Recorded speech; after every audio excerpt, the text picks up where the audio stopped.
आप भारत लाइव देख रहे हैं। मैं पल्लवी रंजन। आपको बता दें कि जिस तरीके से बिहार की राजनीति में उथल पुथल मची थी वो सब शांत हो चुका है। अभी हमारे बोलने का मतलब है कि नीतीश कुमार अपनी कुर्सी पे बैठ चुके हैं, एनडीए की सरकार बन चुकी है। अगर वहीं हम देखें तो कल 23 तारीख है और 23 तारीख को विधानमंडल का सत्र है।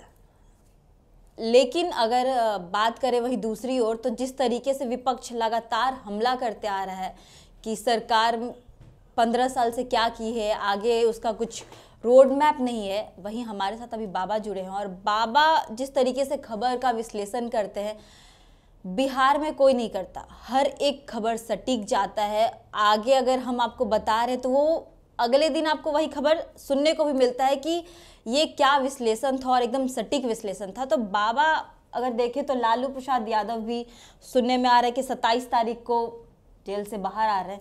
तो खबर किस तरीके से आ रही है? पल्लवी, सबसे पहले तो बिहार की राजनीति जिस तरह से पल पल बदल रही है जी, चीज़ें बदल रही हैं। चुनाव के बाद आपने देखा होगा कि जीत मिली है, सरकार बन गया है, सरकार का गठन हो गया है, लेकिन सरकार में बैठे लोगों के चेहरे पर खुशी नहीं है जी। आपने देखा होगा कि कई पुराने मंत्री हैं जिन्हें मंत्रालय से अलग रखा गया है। कई लोग इस इंतजार में कपड़े सिलवा करके तैयार थे कि उन्हें, लेकिन एक बात इसमें बहुत जैसा कि आपने बताया भी और भारत लाइव लगातार खबरों के माध्यम से चुनाव के पूर्व भी बताता आ रहा था कि ये चुनाव जो हो रहा है 2020 का, ये बहुत कुछ लेकर के आ रहा है। इस चुनाव ने अपना ट्रेंड शुरू से ही बता दिया था कि बिहार की जनता इस बार कुछ अलग चाहती है।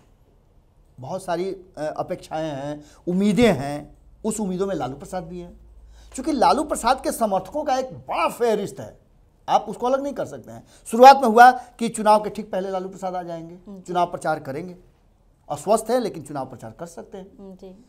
इसके बाद तुरंत आ गया कि रामविलास पासवान अब नहीं रहे जी। एक टर्निंग पॉइंट वहां आ गया। फिर उसके बाद हुआ कि तेजस्वी यादव के साथ साथ कौन रहेगा, तो तेजस्वी यादव ने कहा कि मैं अकेले ही पूरा चुनाव देखूंगा। फिर उसके बाद हुआ कि नहीं, चुनाव परिणाम के ठीक पहले लालू प्रसाद की रिहाई हो जाएगी जी। वो जमानत पे आ जाएंगे बाहर। फिर बात हुई कि नहीं आएंगे। फिर उसके बाद चर्चाएं शुरू हो गई कि कहीं ना कहीं भारतीय जनता पार्टी की, आपने तो एक खबर देखी होगी, याद होगा आपको भी कि संपादक नमन मिश्रा जी ने एक खबर चलाई थी जी। और वो खबर पूरी तरह से मजबूत खबर थी, पुख्ता खबर थी। हमारे भीतर खाने से जो खबरें आ रही हैं या हम जो बातें लोगों से करते हैं उस बातों के बीच में कुछ ऐसी बातें लोग कह जाते हैं, हालांकि हम सार्वजनिक रूप से उसकी बात नहीं करते हैं, हम सिर्फ संभावनाओं की बात करते हैं। लेकिन वो संभावनाएं जब दूसरे तीसरे दिन हकीकत में बदल जाए, जैसे कि आप एक छोटी सी खबर देख लीजिए कि हमने खबर चलाया था, सबसे पहले हमने खबर चलाया था कि राज्यसभा की एक सीट जो खाली हुई है रामविलास पासवान के इंतकाल के बाद से, उस सीट पर कौन, चर्चाएं जबरदस्त हो गई हैं। पूरी मीडिया जगत से लेकर के राजनीतिक जगत में इसका हलचल चल रहा है। इस पर हम एक विस्तृत खबर अभी तुरंत लाने वाले हैं। लेकिन लालू प्रसाद की बात लेकर के हम बैठे हैं कि लालू प्रसाद 27 तारीख को आ रहे हैं। आप समझिएगा कि विधानमंडल का 17वीं विधानसभा का जो सत्र शुरू होने जा रहा है 23 तारीख को, इस सत्र में निश्चित रूप से एक मजबूत विपक्ष मिला है और विपक्ष इतना मजबूत है कि किसी भी पल इस सरकार को गिराने का मादा रखता है जी। बिल्कुल। और ऐसी स्थिति में नीतीश कुमार की जो स्थिति अभी है कि कम सीटों के बावजूद उन पर डोमिनेट कर रही है भारतीय जनता पार्टी। लगातार ऐसे बयान आ रहे हैं, आप नहीं देखे हैं तो भारत लाइव पे देख सकते हैं कि हम लगातार आपको दिखा रहे हैं कि क्या कुछ हो रहा है नीतीश कुमार के साथ। क्यों नीतीश कुमार के लोगों को बाहर निकल करके आना पड़ता है ये कहने के लिए कि हम सुचिता के आदमी हैं, हम ईमानदार हैं। आप ईमानदार हैं तो आपके भाव से, आपके कार्यशैली से प्रकट होता है। आपको ये बार बार कहने की क्या जरूरत है कि हम ईमानदार हैं जी। इसका मतलब है कि कहीं ना कहीं डरी सहमी हुई है ये सरकार जो नीतीश कुमार की अगुवाई में है। अब अगर इसमें से 27 तारीख को लालू प्रसाद आ जाते हैं तो आप समझिए कि जमीन पे रहेगा कोई। आप समझिए कि चुनाव के बाद लालू प्रसाद अपने आप में एक बेहतर संस्था कहे जाते हैं। बिहार की राजनीति को समझने वाले कुछ चंद लोग हैं जिन लोगों में लालू प्रसाद का नाम सबसे ऊपर आता है। हालांकि नीतीश कुमार को आप नजरअंदाज नहीं कर सकते हैं। नीतीश कुमार, आज देख लीजिए कि भारतीय जनता पार्टी इतनी अधिक सीटें लेने के बाद फिर भी नीतीश कुमार के पीछे पीछे चलने को मजबूर है जी।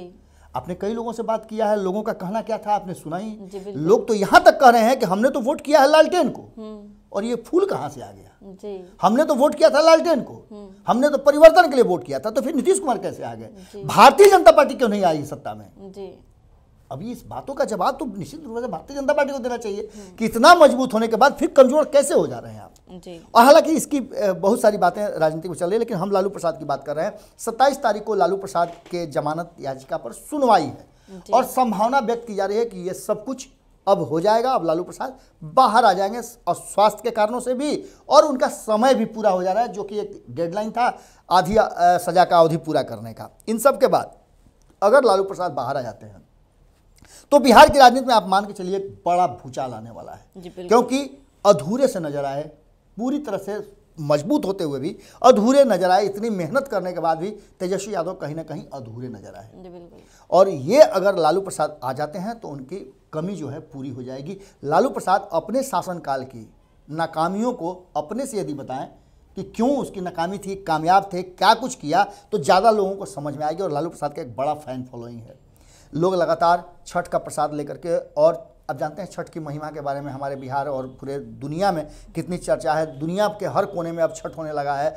ये महिमा है छठ की, और लोगों को लग रहा है जिन लोगों ने छठ किया है वो प्रसाद लेकर के लालू प्रसाद के पास पहुंच रहे हैं, और इस आशा के साथ पहुंच रहे हैं कि छठ का प्रसाद खाने के बाद लालू प्रसाद वापस आ जाएंगे और उनके बीच में होंगे।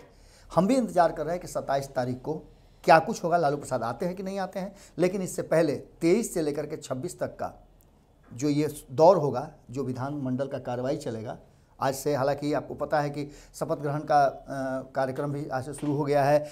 विधानमंडल के अलग दोनों सदनों के लिए जो जो लोग चुन करके आए हैं उन सब का शपथ ग्रहण प्रोटेम स्पीकर जो बनाए गए हैं जीतन राम मांझी वो करेंगे। लेकिन सबकी निगाह जो है इस विधानमंडल के सत्र पर होगी, और सबसे ज़्यादा अब निगाहें अगर लालू प्रसाद के समर्थकों की है तो 27 तारीख पर है। और 27 तारीख के बाद क्या कुछ होगा आप भी देखिएगा, हम भी इंतजार कर रहे हैं।